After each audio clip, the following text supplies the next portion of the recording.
करते हैं। तो वीडियो स्टार्ट करने से पहले मैं आपको पहले एक बहुत ही इंपॉर्टेंट चीज़ बताना चाहता हूं कि ये वीडियो बनाने का मेरा मकसद क्या है। देखिए, जैसे कि आप जानते हैं कि जो बी फार्मा का सिलेबस होता है वो काफ़ी बड़ा सिलेबस होता है, जिसके अंदर हम आपको अलग अलग सब्जेक्ट पढ़ने पड़ते हैं। वहाँ पर आपको pharmaceutics, pharmaceutical analysis, pharmacology, medicinal chemistry, pharmacognosy, biochemistry, microbiology, biotechnology, यहाँ तक कि मैथमेटिक्स भी पढ़ना पड़ता है। ठीक है, तो इतने सारा जो यहाँ पर सब्जेक्ट्स होते हैं, बट मैं उन स्टूडेंट को टारगेट करना चाहता हूँ या उन स्टूडेंट को बताना चाहता हूँ कि अगर आपने बी फार्मा करने से पहले या बी फार्मा भी अगर आप अभी कर रहे हैं और आपका गोल डिसाइडेड है कि मुझे बी फार्मा के बाद प्रोडक्शन डिपार्टमेंट में काम करना है, तो ऐसे कौन से वो सब्जेक्ट्स हैं जिसको आपको पढ़ना चाहिए, जिससे कि आप अगर जब आप इंटरव्यू में बैठेंगे प्रोडक्शन डिपार्टमेंट के लिए, तो वो सब्जेक्ट का जो नॉलेज होगा ना वो आपके लिए काफ़ी हेल्पफुल होने वाला है और उससे आप ईजी वे में इंटरव्यू क्लियर भी कर जाएंगे। यहाँ तक नहीं, फिर जब वर्किंग में जाएंगे, जब आप फार्मा के प्रोडक्शन में जाएंगे और वहाँ पर काम करना स्टार्ट करेंगे, तो आपको ये नॉलेज वहाँ पर काफ़ी हेल्प करेगा और जिससे कि आपके आगे ग्रोथ भी होगी। समझ गए मेरी बात को? तो मैं यहाँ पर कुछ ऐसे सब्जेक्ट्स जो कि बी फार्मा के अलग अलग सेमेस्टर्स के अंदर आते हैं और उन सब्जेक्ट्स का इंपॉर्टेंस भी आपको बताऊंगा और आपको ये बताने की कोशिश करूंगा कि आप इन सब्जेक्ट को जरूर पढ़िए अगर आप प्रोडक्शन डिपार्टमेंट में काम करना चाहते हैं फार्मा इंडस्ट्री में। ठीक हो गई बात? तो ये वीडियो जो है बेसिकली वो बी फार्मा के स्टूडेंट्स के लिए तो काफी इंपॉर्टेंट है और साथ ही साथ उन स्टूडेंट्स के लिए भी बहुत इंपॉर्टेंट होने वाला है जो कि अभी बीएससी कर रहे हैं या डिप्लोमा कर रहे हैं। तो वो स्टूडेंट्स भी इस पर्टिकुलर जो सिलेबस होगा या पर्टिकुलर जो सब्जेक्ट्स होगा, इनकी जो पीडीएफ है वो मैं नीचे डिस्क्रिप्शन बॉक्स में दे दूंगा, तो आप इसकी पीडीएफ डाउनलोड करके इस सिलेबस को ध्यान से पढ़िएगा, तो उससे आपकी भी प्रॉपर वे में तैयारी हो जाएगी अगर आप भी प्रोडक्शन डिपार्टमेंट में काम करना चाहते हैं। तो बेसिकली ये वीडियो जो है वो बी फार्मा वालों के लिए तो इंपॉर्टेंट है ही, साथ ही साथ उन स्टूडेंट्स के लिए भी इंपॉर्टेंट है जो बी फार्मा नहीं कर रहे हैं बट वो किसी भी साइंस स्ट्रीम से ग्रेजुएशन कर रहे हैं, चाहे वो बीएससी हो, एमएससी हो, तो उनके लिए भी बहुत इंपॉर्टेंट होने वाला है, क्योंकि आप भी इसको पढ़ के इंटरव्यू में जा सकते हैं, जिससे कि आपका इंटरव्यू में सिलेक्शन भी बहुत इजी वे में होगा और आगे आपकी ग्रोथ भी होगी। तो ये मैंने आपको इस वीडियो की एक समरी बताई कि ये वीडियो आपके लिए क्यों इंपॉर्टेंट होने वाला है और ये वीडियो मैं आपके लिए क्यों बना रहा हूँ। तो चलिए स्टार्ट करते हैं। तो यहाँ पर मैं आपको बी फार्मा के जो पूरा सिलेबस होता है, जो अलग अलग सेमेस्टर्स होते हैं, वहाँ पर आपको कौन से ऐसे सब्जेक्ट्स को प्रॉपर सिस्टमेटिक वे में पढ़ना है जिससे कि आपका प्रोडक्शन डिपार्टमेंट में इंटरव्यू देने में बहुत इजी हो जाएगा, बहुत आसानी होगी और आप आगे ग्रोथ भी कर पाएंगे।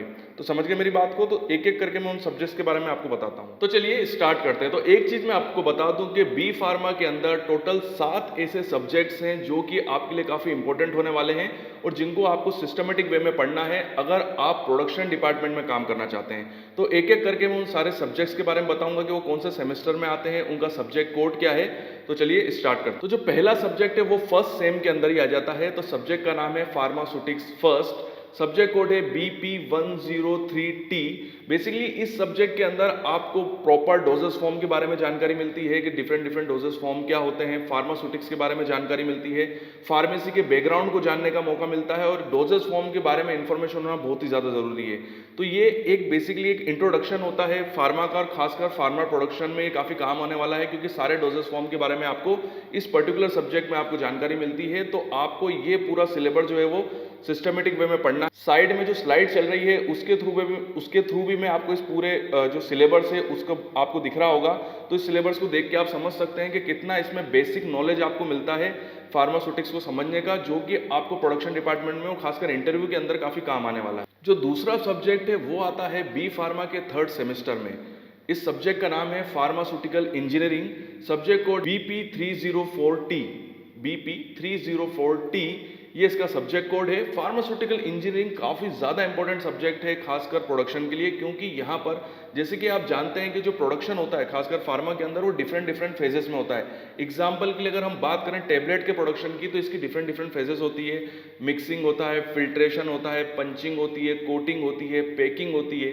तो ये सारी जो प्रोसेसेस होती हैं इनको हमको सिस्टमेटिक वे में समझना होता है कि प्रोसेस क्या होती है, क्या इनका प्रिंसिपल होता है, इसमें किस टाइप का इंस्ट्रूमेंटेशन यूज होता है, वो इंस्ट्रूमेंट कितने टाइप के होते हैं, उनके प्रिंसिपल क्या होते हैं, और उनको समझने के लिए जो सब्जेक्ट है वो है फार्मास्यूटिकल इंजीनियरिंग। बहुत ही इंपॉर्टेंट सब्जेक्ट है और अगर आप इस सब्जेक्ट में अगर आप कमांड ले लेते हैं, अगर आप इस सब्जेक्ट का आपको प्रॉपर नॉलेज हो जाता है, तो जब आप प्रोडक्शन डिपार्टमेंट में जाएंगे तो आपको काफ़ी आसानी होगी प्रोडक्शन की प्रोसेस को समझने में, क्योंकि ये जो सब्जेक्ट है इस सब्जेक्ट के थ्रू आपको प्रॉपर नॉलेज मिलेगा प्रोडक्शन को समझने में और उसकी एक एक फेज को समझने में। और मैं एक चीज़ आपको बताना चाहता हूँ कि इंटरव्यूज़ के अंदर भी काफ़ी बार फार्मास्यूटिकल इंजीनियरिंग से रिलेटेड क्वेश्चन पूछे जाते हैं। तो बहुत ही इंपॉर्टेंट सब्जेक्ट है, इसको ज़रूर पढ़ के जाइएगा अगर आप प्रोडक्शन डिपार्टमेंट में इंटरव्यू की तैयारी कर रहे हैं। जो हमारा थर्ड सब्जेक्ट है उसका नाम है industrial pharmacy. Basically industrial pharmacy जो होता है वो 5th सेमेस्टर में आता है। सब्जेक्ट कोड होता है इसका BP 502T। तो यहाँ पर इंडस्ट्रियल फार्मेसी बहुत ही इंपॉर्टेंट सब्जेक्ट है प्रोडक्शन के पॉइंट ऑफ व्यू से, क्योंकि इस सब्जेक्ट के अंदर हम ये समझते हैं कि जो प्रोडक्शन के अंदर जो हमारी फार्मास्यूटिक्स, जो हमारा फार्मा होता है, जो हमारी ड्रग्स के डिफरेंट डिफरेंट डोजेस फॉर्म होते हैं, तो उन डोजेस फॉर्म की कैसे मैन्युफैक्चरिंग की जाती है, उनका फॉर्मुलेशन स्टडी कैसे की जाती है, उसके अंदर कैसे कंटेनर और क्लोजर यूज़ किए जाते हैं, उनकी मैन्युफैक्चरिंग प्रोसेस क्या होती है, कैसे उनको बनाया जाता है। तो इस पर्टिकुलर सब्जेक्ट के अंदर जिसका नाम है इंडस्ट्रियल फार्मेसी 5th सेमेस्टर के अंदर हम ये पढ़ते हैं, और इसके अंदर आपको डिफरेंट डिफरेंट डोजेस फॉर्म की मैन्युफैक्चरिंग प्रोसेस और उनके फॉर्मुलेशन के बारे में बताया जाता है। बहुत ही इंपॉर्टेंट सब्जेक्ट है और बहुत ही इंपॉर्टेंट नॉलेज आपको मिलता है अगर आप ये नॉलेज गेन करते हैं। तो जैसे कि मैं आपको बता रहा हूँ कि इंटरव्यूज के अंदर बहुत ही इंपॉर्टेंट होने वाला है और इससे रिलेटेड क्वेश्चन आपसे जरूर पूछे जाएंगे और बहुत ही बेसिक और डीप नॉलेज आपको इस सब्जेक्ट के थ्रू मिलने वाला है। तो जरूर आप इस सब्जेक्ट को पढ़ के जाइए। अब यहाँ पर जो हमारा चौथा सब्जेक्ट है उसका नाम है बायोफार्मास्यूटिक्स और फार्माकोकाइनेटिक्स। बेसिकली ये सब्जेक्ट जो है वो 6th सेमेस्टर, छठे सेमेस्टर के अंदर आता है। सब्जेक्ट कोड है 604T। 604T इसका सब्जेक्ट कोड है। बहुत ही इंपॉर्टेंट सब्जेक्ट है क्योंकि बायोफार्मास्यूटिक्स और फार्माकोकाइनेटिक का जो बेसिकली जो सब्जेक्ट है वो आपके यूज होता है R&Ds के अंदर। अगर आप फॉर्मुलेशन स्टडी या नए नए फार्मास्यूटिक्स से related research and development department में काम करना चाहते हैं तो ये सब्जेक्ट आपके लिए काफ़ी हेल्पफुल होने वाला है, क्योंकि इस सब्जेक्ट के अंदर हम ये पढ़ते हैं कि जो ड्रग होती है वो हमारी बॉडी पे कैसे एक्शन करती है। मतलब ADME पढ़ते हैं कि ड्रग का एब्जॉर्प्शन कैसे होता है, उसका डिस्ट्रीब्यूशन कैसे होता है, उसका मेटाबॉलिज्म कैसे होता है, उसका एक्सक्रीशन या एलिमिनेशन हमारी बॉडी से कैसे होता है। कंप्लीट प्रोसेस पढ़ते हैं हम। इस ड्रग के बारे में पढ़ते हैं कि जब हम ड्रग को एडमिनिस्ट्रेटेड करते हैं, लेते हैं, तो ड्रग हमारे ब्लड में कैसे जाती है, उसकी कितनी कंसंट्रेशन हमारी ड्रग की जो है वो कितनी कंसंट्रेशन हमारे ब्लड के अंदर पहुंचती है। तो बहुत ही इंपॉर्टेंट सब्जेक्ट है। तो बेसिकली ये जो सब्जेक्ट है बायोफार्मास्यूटिकल फार्माकोकाइनेटिक, ये अधिकतर उन स्टूडेंट्स के लिए काफी इंपॉर्टेंट होने वाला है जो कि या तो R&D में काम करना चाहते हैं या तो वो M.Pharma करना चाहते हैं, मास्टर्स करना चाहते हैं, क्योंकि इस सब्जेक्ट का इंपॉर्टेंस सबसे ज्यादा जो होता है वो मास्टर्स के अंदर होता है। तो ये उनके लिए बहुत इंपॉर्टेंट है। फिर भी अगर आप प्रोडक्शन डिपार्टमेंट में काम करना चाहते हैं और अगर आपको बायोफार्मास्यूटिक्स और फार्माकोकाइनेटिक का नॉलेज है तो ये आपकी काफ़ी हेल्प करेगा। क्यों, कहाँ पर, इंटरव्यू के अंदर तो हेल्प करेगा ही करेगा, और आगे जब आपकी ग्रोथ होगी तो ये नॉलेज भी आपकी काफ़ी हेल्प करने वाला है। तो बायोफार्मास्यूटिकल फार्माकोकाइनेटिक जरूर पढ़ें, ये आपके लिए काफ़ी हेल्पफुल होगा। अब जो हमारा अगला सब्जेक्ट है वो आता है 7th सेमेस्टर में। 7th सेमेस्टर में सब्जेक्ट का नाम है novel drug delivery system. Novel drug delivery system, subject code है BP 704T। बहुत ही इंपॉर्टेंट सब्जेक्ट है। बेसिकली इस सब्जेक्ट के अंदर हम, जैसे नाम से पता चल रहा है कि नोवल ड्रग मतलब वो फॉर्मुलेशन या वो डोजेस फॉर्म के बारे में पढ़ते हैं जो कि बहुत लेटेस्ट हैं, नए हैं और बहुत ही कम सरकमटेंसेस में यूज होते हैं। Basically novel drug delivery system बहुत ही इंपॉर्टेंट सब्जेक्ट है और ये नोवल है, और इसको इसीलिए 7th सेमेस्टर के अंदर रखा है क्योंकि इसके लिए आपको फार्मास्यूटिक्स का बेसिक नॉलेज होना बहुत ज़्यादा जरूरी है। तो जब आप पिछले 3 साल तक जब आप प्रॉपर फार्मास्यूटिक्स को पढ़ते हैं, सिस्टमेटिक नॉलेज गेन करते हैं, उसके बाद नोवल ड्रग डिलीवरी सिस्टम को समझना बहुत आसान हो जाता है। बेसिकली इसके अंदर माइक्रो कैप्सुलेशन और इस टाइप के डोजेस फॉर्म के बारे में बात की जाती है जो कि अभी मॉडर्न है, लेटेस्ट है, या जिनके ऊपर अभी रिसर्च होने वाली है। ये जो सब्जेक्ट है बेसिकली ये उन स्टूडेंट के लिए काफ़ी इंपॉर्टेंट होने वाला है जो कि रिसर्च एंड डेवलपमेंट मतलब R&D में काम करना चाहते हैं, मास्टर्स करना चाहते हैं। और कहीं ना कहीं कई बार ऐसा भी होता है कि जब इंटरव्यू चलता है तो एक आध question novel drug delivery system से भी पूछ लिया जाता है, या कई बार मैंने ऐसा भी देखा है कि जो कॉम्पिटिटिव एग्जाम होती है या जो गवर्नमेंट की जो कॉम्पिटिटिव एग्जाम होती है फार्मासिस्ट की या जितनी भी, उसमें भी कई बार नोवल ड्रग डिलीवरी सिस्टम से रिलेटेड क्वेश्चन पूछे जाते हैं। तो आप समझ सकते हैं कि कितना इंपॉर्टेंट सब्जेक्ट है। तो प्रोडक्शन के लिए अगर मैं ये बोलूँ कि कोर सब्जेक्ट है प्रोडक्शन को समझने के लिए, तो ऐसा तो नहीं है, बट हाँ इसका नॉलेज होना काफ़ी ज़रूरी है, इसलिए मैंने इसको भी अपनी लिस्ट में रखा है। तो इस सिलेबस को भी आप सिस्टमेटिक वे में पढ़ें, इस सब्जेक्ट को भी आप सिस्टमेटिक पढ़ें, तो ये आपके लिए काफ़ी हेल्पफुल होगा इंटरव्यू प्रिपरेशन में। अब जो हमारा अगला सब्जेक्ट है, ये सब्जेक्ट आता है 8th सेमेस्टर, जो आखिरी सेमेस्टर होता है B.Pharma का, वहाँ पर आता है। सब्जेक्ट का नाम है कॉस्मेटिक साइंस। सब्जेक्ट कोड है BP 803TC। ठीक है, बेसिकली सी का मतलब होता है चॉइस, मतलब इसको आपकी इच्छा होगी तो आप पढ़ सकते हो, अगर नहीं इच्छा है तो नहीं पढ़ सकते हो। बट बहुत ही इंपॉर्टेंट है, क्योंकि ये नाम से पता चल रहा है कि कॉस्मेटिक साइंस मतलब जो भी कॉस्मेटिक से रिलेटेड जो भी प्रोडक्ट्स होते हैं उनको पढ़ना इस सब्जेक्ट के अंदर पड़ता है हमको। तो बहुत ही इंपॉर्टेंट है, आपको हर कॉस्मेटिक और मेकअप से रिलेटेड जितने भी सामान या जितने भी प्रोडक्ट्स मार्केट के अंदर उपलब्ध हैं उसके बारे में आपको जानकारी मिलती है। वो कैसे बनते हैं, उनके इंग्रेडिएंट क्या होते हैं, उनका फॉर्मुलेशन क्या होता है, उनको कैसे यूज़ किया जाता है, उनकी एप्लीकेशंस क्या होती है। तो अगर आपको कभी ऐसा मौका मिले कि आपको कॉस्मेटिक इंडस्ट्री में काम करने का मौका मिले या वहाँ पर अगर आपको इंटरव्यू देने जाना हो, चाहे वो प्रोडक्शन डिपार्टमेंट ही क्यों ना हो, तो वहाँ पर आपको ये जो नॉलेज होगा ना काफ़ी हेल्प करेगा। तो आप समझ सकते हैं कि पॉइंट ऑफ व्यू से मतलब कॉस्मेटिक इंडस्ट्री के पॉइंट ऑफ व्यू से कितना ज़्यादा इंपॉर्टेंट सब्जेक्ट है ये।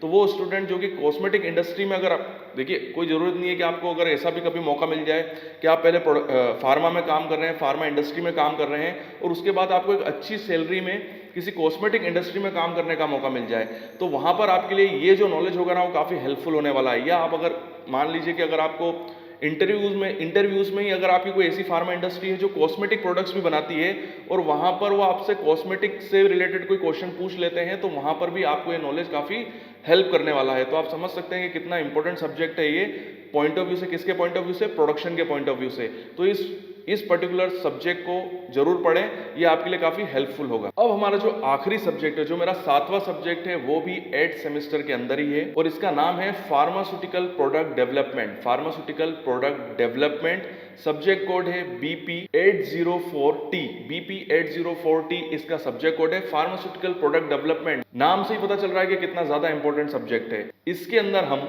फार्मेसी का जो भी फार्मास्यूटिकल प्रोडक्ट का जो डेवलपमेंट होता है, उनकी क्या प्रोसेस होती है, उनके अंदर कौन कौन से इंग्रेडिएंट यूज होते हैं, एग्जांपल के लिए कौन कौन से एक्सिपिएंट्स यूज होते हैं, ठीक है, किस टाइप के पैकेजिंग मटेरियल्स का यूज किया जाता है, कौन से एक्सिपिएंट किस डोजेस फॉर्म के अंदर यूज होते हैं, उनकी कंपेटिबिलिटी स्टडी कैसे की जाती है। तो ये एक ऐसा सब्जेक्ट है जो आपको प्रोडक्शन डिपार्टमेंट के अंदर तो यूज होने वाला है, काफी हेल्प करेगा ही करेगा।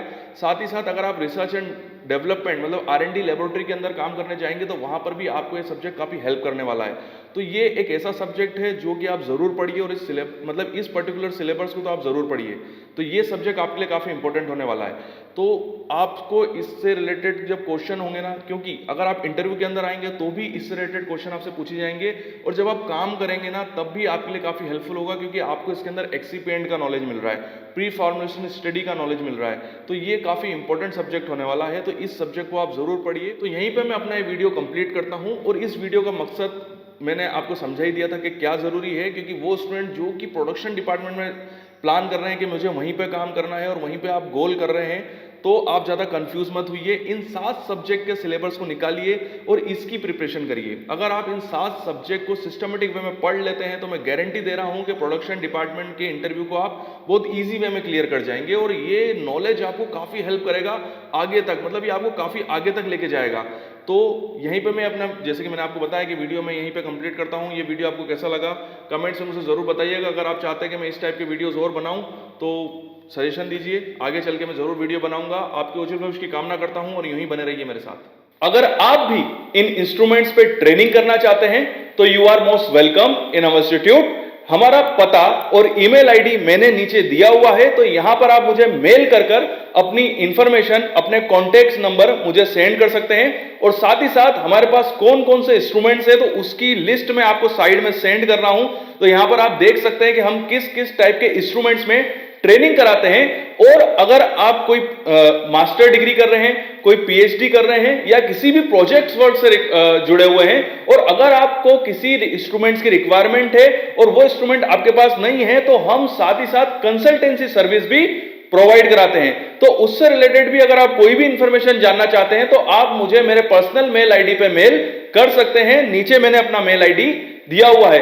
और मैं अपने उन स्टूडेंट से बात करना चाहता हूं कि वो स्टूडेंट जिनको कोई डाउट है, कोई क्यूरी है, बट कमेंट्स बॉक्स में कई बार ऐसा होता है कि वो क्यूरी और डाउट इतने बड़े होते हैं कि मैं कमेंट्स बॉक्स में उनको उनके आंसर सही तरीके से नहीं दे पाता हूं। तो आप मुझे मेरे इंस्टाग्राम पे फॉलो कर सकते हैं। ये मेरा इंस्टाग्राम आईडी है। तो यहां पर मैं आपसे डायरेक्टली कांटेक्ट में आ जाऊंगा और आप मुझे डायरेक्टली क्वेश्चन पूछ सकते हैं और मैं आपके सारे डाउट जरूर क्लियर करूंगा। तो वीडियो देखने के लिए थैंक यू वेरी मच और यूं ही बने रहिए मेरे साथ।